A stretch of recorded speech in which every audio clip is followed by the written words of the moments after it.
Assalamualaikum warahmatullahi wabarakatuh. Alhamdulillahirabbil alamin wassalatu wassalamu ala asrofil anbiya'i wal mursalin wa ala alihi washabihi ajmain. Perkenalkan, nama saya Ifham Munawar dari jurusan Sejarah Peradaban Islam, akan menceritakan sejarah mulanya terbentuknya Kota Hamparan Perak. Hamparan Perak berada di pesisir timur Pulau Sumatera. Di masa kini, Hamparan Perak termasuk salah satu desa dalam Kecamatan Hamparan Perak yang berafiliasi ke Kabupaten Deli Serdang, Provinsi Sumatera Utara, Negara Republik Indonesia, berjarak 20 km dari Medan. Hamparan Perak adalah ibu kota terakhir dari 10 kota. Sebuah kampung rintisan Guru Patimpus yang pertama kali beribu kota di Medan. Bagaimana ceritanya? Saya akan menjelaskannya. Kerajaan Haru. Hamparan Perak adalah salah satu daerah yang tidak dapat disebut maju, apalagi masyhur pada era modern ini. Seorang pakar sejarah bernama Winstead beranggapan kerajaan Haru memang pernah wujud dan berada di daerah yang sekarang disebut Tanah Delhi. Sementara Groeneveld menegaskan lokasi kerajaan Haru berada kira-kira di muara Sungai Baramun atau Padang Lawas, dan ahli sejarah lainnya. Giles menyatakan di dekat Belawan. Sumber-sumber lain memperkirakan lokasi kerajaan Haru berada di muara Sungai Wampu atau Teluk Aru Langkat yang akan dimekarkan menjadi Kabupaten Teluk Aru pada 2011. Dan ada pula yang bersikeras di Sungai Panai. Nama Haru muncul pertama kali dalam kronik Tiongkok masa dinasti Yuan yang menyebutkan Kublai Khan menuntut tunduknya penguasa Haru kepada Tiongkok pada 1282. Raja Haru menanggapinya dengan mengirimkan upeti pada tahun 1295. Aceh kembali menaklukkan Haru pada 1564. Sekali lagi berkat bantuan Johor, Haru berhasil mendapatkan kemerdekaannya, seperti tercatat dalam hikayat Aceh dan sumber-sumber Eropa. Namun, pada abad akhir ke-16, Haru hanya menjadi poin dalam perebutan pengaruh antara Aceh dan Johor. Kemerdekaan Haru benar-benar berakhir pada masa pemerintahan Sultan Iskandar Muda dari Aceh yang naik tahta pada tahun 1607. Dalam suratnya bertanggal tahun 1613, Sultan Iskandar Muda menyatakan kemenangannya atas Haru. Pada masa inilah nama Haru atau Aru bertransformasi menjadi Delhi. Asal-usul nama Hamparan Perak dan hubungannya dengan Delhi. Kita tidak mendapatkan data memadai tentang Hamparan Perak dari sumber Tiongkok ataupun Eropa. Dalam hal ini, satu-satunya dokumen yang dapat kita andalkan adalah naskah tua, riwayat Hamparan Perak. Buku yang menceritakan silsilah datuk-datuk Hamparan Perak ini terbuat dari kulit alim atau kulit kayu dan tertulis dalam bahasa dan aksara Karo. Menurut sumber 10.2 kata, teks naskah ini disalin ke dalam bahasa Melayu atau tulisan Arab Melayu pada tahun 1274 Hijriah atau kira-kira tahun 1857 Masehi. Kemudian disalin lagi dan diteruskan riwayatnya ke dalam bahasa Melayu beraksara Latin pada 29 Desember 1916. Naskah aslinya musnah akibat revolusi sosial pada tanggal 4 Maret 1946. Tetapi panitia hari jadi Kota Medan memiliki salinannya dalam bahasa Melayu. Patut dibanggakan, naskah tua ini menjadi salah satu alat pendukung dalam menemukan hari jadi Kota Medan yang disepakati tim panitia hari dan Kota Medan. Jatuh pada tanggal 1 Juli 1590. Jadi Gemeente Medan pada tanggal 1 April 1909. Menurut teks tua tersebut, Datuk Amparan Perak merupakan keturunan langsung dari Sisingamangaraja yang bertahta di Bakara. Ceritanya dapat diuraikan, Sisingamangaraja atau diperkirakan sebagai ayah dari semua raja adalah raja yang berkuasa di Bakara. Beliau menikahi pengawal Najeli yang merupakan putri Jalipa, seorang tokoh besar. Dari perkawinannya tersebut, semua raja memperoleh 2 anak yang bernama Tuan Menjolong dan anak kedua diberi nama Tuan Sirajahita. Sebagai anak pertama, Tuan Menjolong otomatis dinobatkan sebagai penerus tahta, sementara Sirajahita karena tidak punya pengharapan lagi menjadi raja di Bakara, memutuskan mengembara bersama neneknya Jalipa di Tanah Karo, tepatnya di Gunung Sibaya. Sirajahita kehilangan neneknya secara misterius dengan mengasul dia kembali ke Bakara. Menikah dengan membuat perkampungan di Pakan. Di sini ketiga anaknya lahir, masing-masing diberi nama Patimpus, Pakan, dan Balige. Patimpus mewarisi konsep ayahnya Sirajahita untuk mendirikan kampung di daerah lain. Adiknya Pakan menjadi Raja Pekan, dan Balige menjadi raja pula di Balige. Tetapi Patimpus lebih memilih mikul tanggung jawab yang dibebankan ayahnya. Mewarisi konsep ayahnya untuk mengembara, untuk mendirikan kampung di daerah lain, untuk menemukan dan membesarkan nama menjadi Raja Pekan, Jalipa yang Balige menjadi raja pula di Balige. Tetapi Patimpus lebih memilih mikul tanggung jawab yang dibebankan ayahnya, Sirajahita, untuk mengembara. Terlebih-lebih lagi untuk menemukan dan membesarkan nama kakek buyutnya, Jalipa, yang ternyata ada di Kaban.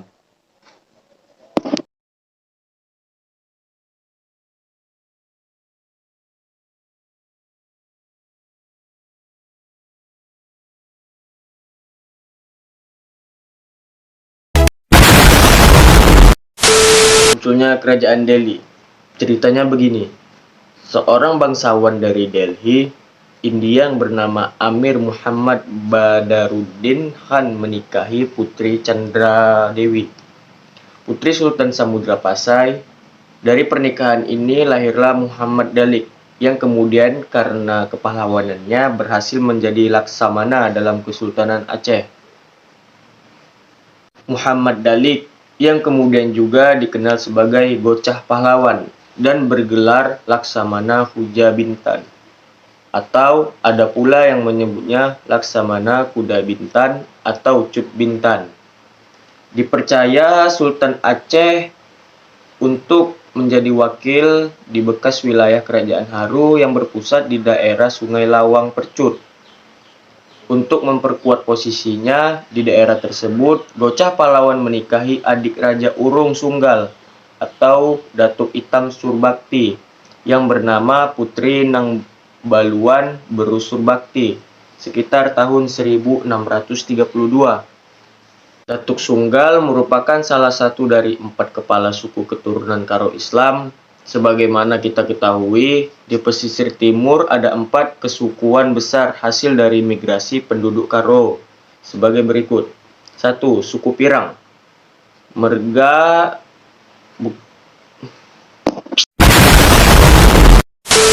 1. Suku Pirang. 2. Sepuluh Dua Kuta. 3. Senembah. 4. Serbanyan. Merga Senulungga Surbakti Gajah. Seluruh kaum ini menghilangkan marganya setelah masuk Islam dan bersatu dalam suku sesuai daerah tempat tinggalnya, yakni suku Sukapiring, 2 suku Hamparan Perak, 3 suku Senembah, 4 suku Sunggal. Dengan adanya pernikahan tersebut, keempat datuk tersebut sepakat mengangkat Laksamana tersebut menjadi raja. Dengan peristiwa itu, kerajaan Delhi pun berdiri, meski masih di bawah pengaruh Kesultanan Aceh. Dalam proses penombatan Raja Delhi tersebut, Raja Urung Sunggal bertugas selaku ulun janji, yaitu mengucapkan taat setia dari orang-orang besar dan rakyat kepada raja.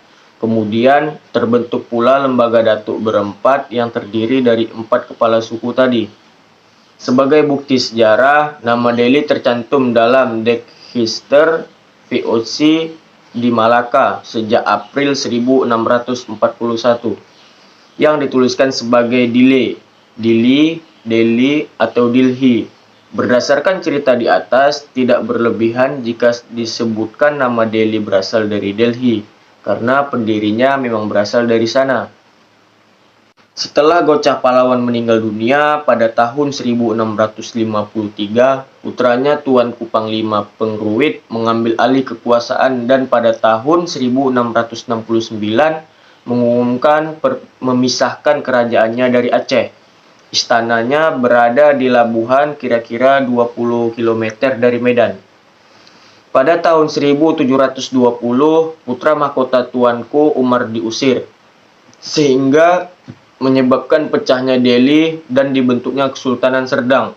Setelah itu, Kesultanan Delhi direbut Kesultanan Siak Sri Indrapura dan Aceh.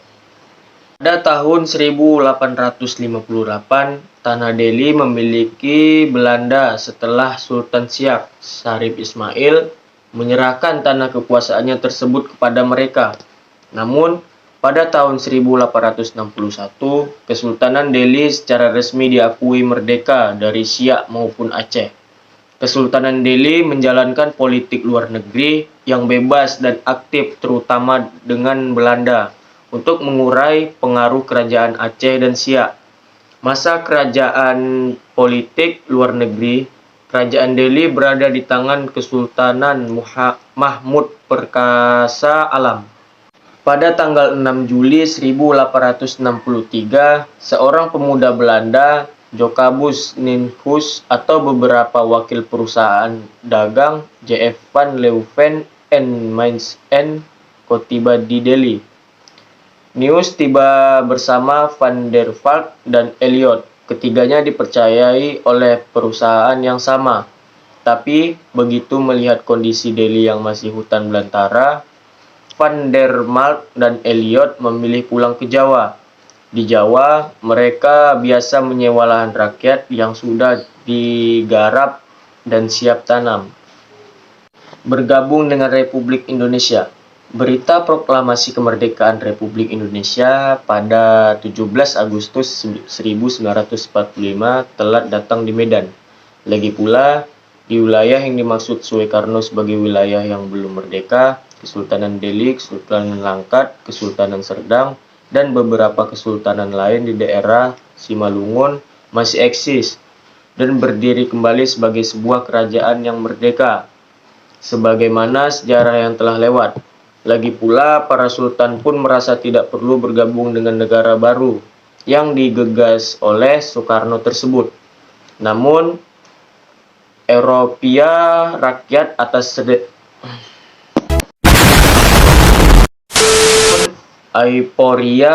atas proklamasi tersebut tidak terbendung lagi di tanah Delhi hingga Simalungun. Rakyat yang sudah didominasi oleh pendatang dari tanah Jawa mengorbankan genderang perang. Mereka mendirikan laskar-laskar rakyat kemudian menyerang dan merampok istana-istana yang ada. Kerusuhan yang bisa disebut genosida tersebut kini diselamatkan terhadap komunis. Revolusi melibatkan mobilisasi rakyat yang berujung pada pembunuhan anggota keluarga Kesultanan Melayu yang dikenal pro-Belanda, namun juga golongan menengah pro-republik dan pemimpin lokal administrasi republik. Pada akhirnya, Kesultanan Delhi menyatakan bergabung dengan negara baru yang berbentuk republik ini. dengan kerelaan melepaskan kekuasaan politiknya yang demikian besar dan mewah. Kesultanan Delhi benar-benar mengikhlaskan dirinya bergabung tanpa syarat apapun. Hal ini tentu berbeda jauh dengan Kesultanan Jogja yang melakukan ijab kabul dengan Soekarno agar Kesultanan Jogja diberi status daerah istimewa. Hal ini diterima Soekarno dengan alasan Sultan HB9 turut memberikan andil dalam kemerdekaan Republik Indonesia.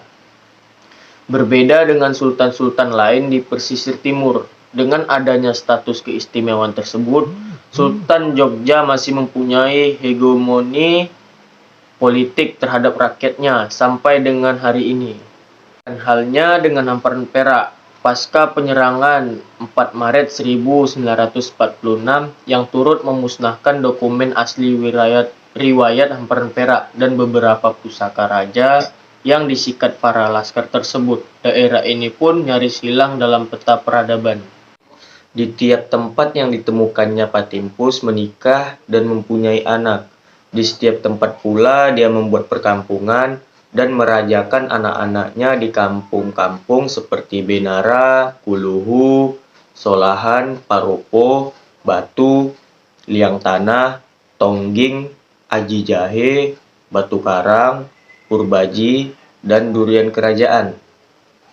Patimpus juga secara gemilang berjasa mendamaikan Kaban dan Teran yang ditimpa huru hara.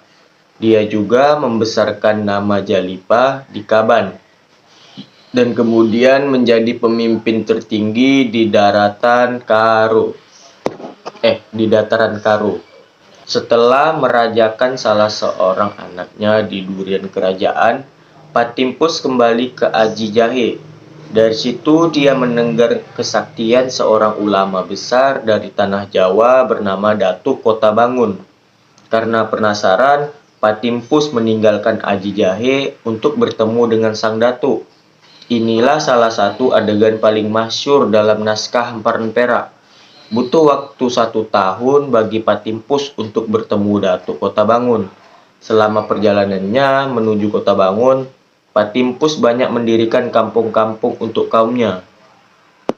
Setelah menetap selama 3 bulan di Seisi Kambing, guru Patimpus pergi ke Kotabangun dan berhasil menemui sang datuk. Adegan paling menyita perhatian tampak ketika dia menantang sang datuk dalam uji kelayakan dan kepanutan sebagai seorang sakti. Datuk menyambut baik tantangan Patimpus dengan keyakinan sebagai taruhannya. Jika kalah, Patimpus harus masuk Islam. Jika menang, sang datuk yang masuk Batak. Singkat kata, Patimpus kalah dalam adu kesaktian tersebut dan harus memenuhi janjinya untuk masuk Islam. Namun, Patimpus meminta tempo 3 bulan karena harus kembali ke gunung untuk memberitahu kaumnya sekaligus untuk mengadakan acara adat perpisahan. Disinilah kesaktian Datuk Kotabangun lagi-lagi menggentarkan hati Patimpus. Waktu perjalanan ke gunung dipangkas menjadi sekejap mata, dan Patimpus hanya diberi tempo 15 hari untuk mengadakan acara adat di gunung sana. Setelah kembali dari gunung, Patimpus kemudian menjadi murid Datuk Kotabangun selama 3 tahun. Setelah masuk Islam, nama guru Patimpus menjadi sangat familiar di lingkungannya. Dia pun sering dibolak-balik antara Kotabangun, Sekambik, dan kadang-kadang ke gunung. Pada suatu kesempatan, Patimpus melewati istana Pulau Brayan dan melihat putri Pulau Brayan keturunan Panglima Hali bermarga Tarigan sedang bermain bersama dayang-dayangnya. Dayang-dayangnya secara spontan menunjuk kepada guru Patimpus sembari bergurau bahwa itulah calon suami Tuan Putri, seorang Batak yang masuk Islam. Tuan Putri tidak terima dan malah meludah ke tanah sambil menyatakan ketidaksudiannya. Mendengar cemoh itu, Patimpus sakit hati. Dia pulang ke Seisi Kambing dan mengguna-gunai sang putri sehingga menjadi gila. Pada akhirnya, Patimpus jualah yang berperan sebagai tabib yang berhasil menyembuhkan sang putri.